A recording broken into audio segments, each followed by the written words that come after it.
fly tricks. I'm Courtney from Trout Country Fishing Guides. And I'm Mikey from the couch. That's where we know and love you, Mikey.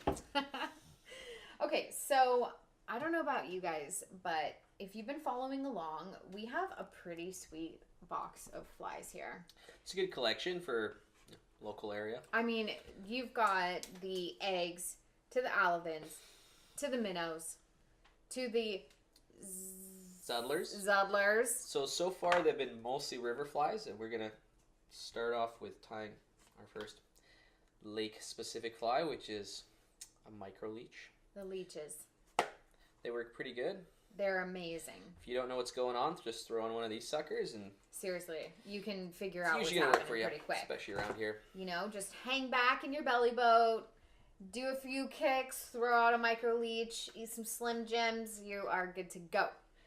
We're going to start off with this one. It's going to be on a size 8 hook, just to show you a little easier to see what's going on, but I like a size 10, even a size 12 works.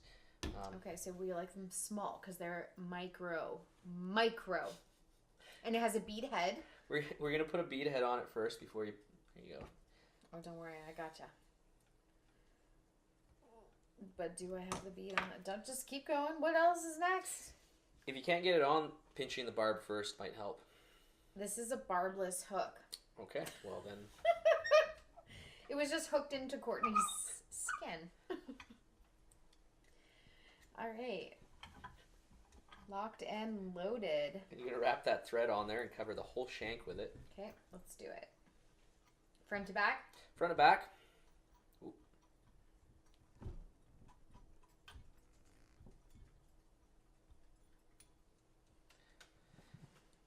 Oh, you know what? This is a perfect time to say thank you to Mariner Brewing for making such incredible beer. I mean, honestly, this Northeast IPA that I'm drinking, it is delicious. Tropical, juicy, lovely. It's a good time. It's a great time. It always is a great time with Mariner. Okay, so we got the marabou. I love the way it... So yeah, we're tying this fly in kind of a maroon color, if you will. Black and red. Olive works, brown works. Okay, yeah, you can do any color. I mean, it's really... Well, you want to kind of stick with those 3 colors, yeah, right? Black's pretty good because it looks like a leech, but you tied it in olive, it could look like a damselfly nymph. Okay, so tell me, I've pulled off this piece, and then what am I doing? We're going to take just basically a quarter, the lower quarter of one side of the marabou. The lower quarter of one side. Do I have it right here? And just line up the tips there. Lining up the tips. And then peel it off. Yanking it right off.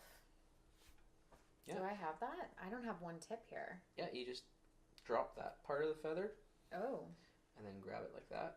Got it. Okay. There you go. Ready? And now we're going to tie in basically the hook length, maybe a little shorter. So we don't want a huge tail on here, right? No, it doesn't have to be.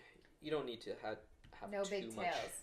We like big. If you tie it a little sparser, it sinks a little quicker, and a little lighter on the feather, a little longer, is more movement in the water. Basically what I'm saying is there can be too much material. Okay. So we don't want that. Okay, so I'm at the back of the hook, and then I'm what? I'm trimming this trim off? the front off. Perfect. Perfect. Am I running up to the front? What are you doing so quickly over there? So I'm just tying the whole body down. Just doing a couple wraps sure it's back secure. and forth. Okay. And now I'm going to make a dubbing loop, and I'm going to make it out of wire. So we're going to take a length of wire. Kind of want to make a loop about.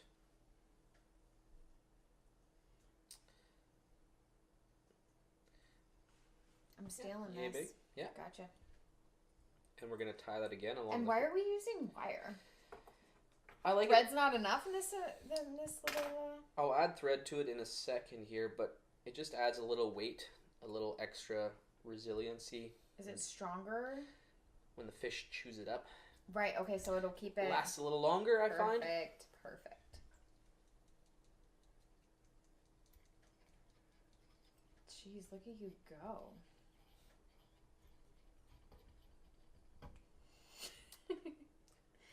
All right. Stainless steel wire works the best.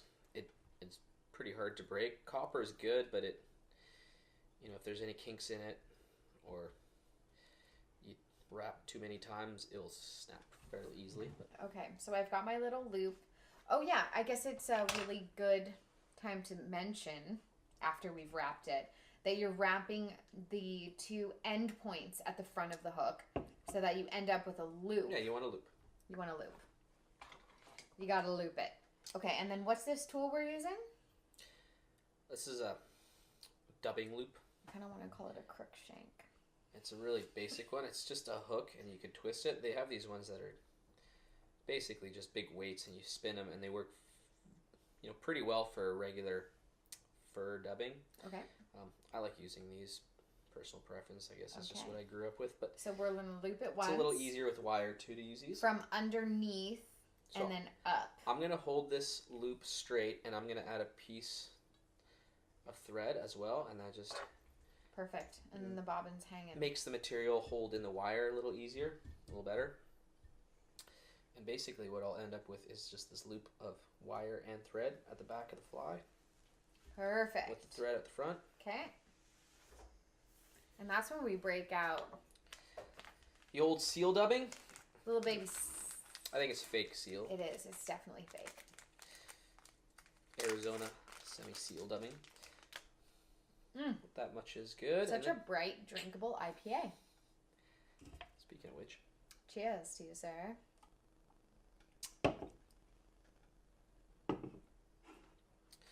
So yeah, we're going to take this dubbing and just evenly spread it out. Honestly, this is one of those skills that I've watched you guys... I've watched you fly tying masters do it over and over, but I've never really been able to... clearly, I'm not coordinated. It's not too difficult. You just gotta look and just try and make it nice. See, I always pull spaced. it apart a little too much, or I don't grab enough. See, like, do I have enough here? Oh, I might. Yeah, you totally do. Perfect. Basically, want to so we're making like a long, like a rectangle of dubbing. Too much is okay because you can just pull extra material off. Okay. I don't like to have it too heavily dubbed. And then we're sticking this material in between the thread and the wire. And the wire. It should remain a full loop. Perfect. And then when you put it in the wire, just spread it out a little bit. Like this. And then I'll just twist it.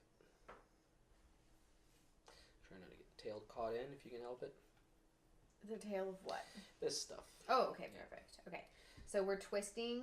Can I twist too much? If you twist too much, the wire will break. So just twist nice and... Keep it chill. Keep it chill and just pull some of the material out as you go. Like when you're picking up on a girl in the bar. Just keep it mellow. Keep it mellow. Here you go. That's the best advice that we've had this entire season. Okay. Don't try too hard. Exactly. Keep it chill. Okay. So, wow. I thought I wouldn't have enough material, but I almost have too much. That's great. So we don't want to waste the fake little baby seal dubbing. Well, you don't have to waste it. Anything you pull off, you can just you just put it right back. Thank you. Pro tip. I'm going to take... And the thing about these hooks is if you twist too much, you'll notice they'll kind of untwist a little bit on their own, but okay. That's how you know you're twisting it too much. Mine's perfectly staying. Yeah, and if you let go of it, if you're using wire, it doesn't totally unravel. Okay, so we definitely need to make sure that the thread is all the way at the front, and then the dubbin. You start wrapping, and when you wrap, just keep one wrap next to the other one. Don't pile it.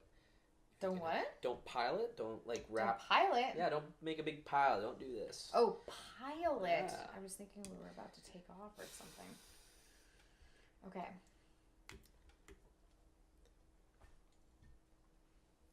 And as you wrap, you can pull the material back a little bit. Okay, I've got a ton of material here. Yeah, if you have too much, just use the toothbrush and pull some of it out, or you can literally just rip it out with your fingers. Okay, I'm going to do a little trim. But what about this? What's down below? See, we have, okay, perfect. You have the same thing. So. Yeah, if you wanted, you could actually make one of these dubbing loops way longer and then use it again for the next fly. Saves you a little bit of time. How would you do that if you're cutting it off? Well, since it's tied on wire, you tie it off with thread. Okay. And again, because it's tied with wire, once you cut it, it won't unravel. And you're just tying right in front of it, or are you tying behind it? I'll tie it off, cut it, and then I'll jam the end underneath the bead to try not to get my thread cut. Gotcha. And then I'll just tie it off. Okay. Just like you would anything else. Basically made your own dubbing loop. That's so exciting. Okay. And then you use the toothbrush a little bit, bring some of the material out, make it look even buggier. Don't use your toothbrush. It's gonna be funky. I'm gonna need that after. There you go. Perfect. All right, are we whip finishing this? Whip finish it. Whip finish. One of these days, I'm gonna do it faster than you. But today is not that day. Oh, goodness. Tomorrow night might not be either. Whip finishing is my nemesis. I don't know why. Well, most people need that tool. You can also use a bunch of half hitches in a row. That works, but if you can do it with your fingers. Jeez Louise. Oh, Mikey, don't look over here. Too late. Don't do it. Don't look. Amuse me. Oh, goodness gracious. Don't look. Don't look! Oh, God. So I'm not Oh. Yeah, we're just gonna, just tie that right back in and start over, right? Because why waste the material? Yeah, you're still gonna use that fly, right? Fish don't care. Oh, heck yeah. Fish don't care. That's Mikey's motto. I think that's gonna have to be my motto, too. Okay, so whip finishing it again. You need a little help with that? There we go. Got it in. Got it in. Got it. Do I got it? Okay, back. Figure 4. No, is that not? No. Oh, God, dear God. Okay, Mikey, do it. Mikey, do it. So, we're going to start off by Ripping that off. ripping that off. I don't know why that's even there to begin with. You know what? I don't even feel bad about it. It's perfect because all beginners make mistakes. Just a happy little accident, right? Just like Bob Ross would say. Exactly. Just a happy little accident. Or, no, I think he would say a happy little something positive. It's a happy little accident. It's okay. We're not going to tell anyone about that. Fish don't care. Fish don't care. Fish don't care. Oh, There you go. thank Thanks. you, Mikey. So I don't know about you, but I'm going to just go back to that little whip finishing episode that we created and Show you how to whip finish again. also post all of the awesome fish that we catch with these micro leeches. It's looking pretty done. good. Yeah, actually. Thanks for finishing that off for me, honestly. Good save. It looks pretty deadly. Get some beef jerky, Mariner Brewing, but I don't recommend drinking on the water ever. But yeah, you could have a nice little lake fishing day here. Boom. What are we going to tie next, Mikey? What do you want to see us tie next? Should we tie a ladder back and zing zing zonger or a Fugeldemenheimer? I think Dan McCauley's squirrel fly should be. Yeah. Dan Macaulay squirrel fly is gonna fly all of there. Or do you want to see Mikey in a bikini? Like, what should we do? Yeah, we should definitely do. Tell us what you want. Subscribe to our channel on YouTube. We want to hear back from you guys and ladies. Exactly. Let us know. And I hope you enjoyed it. Have fun lake fishing.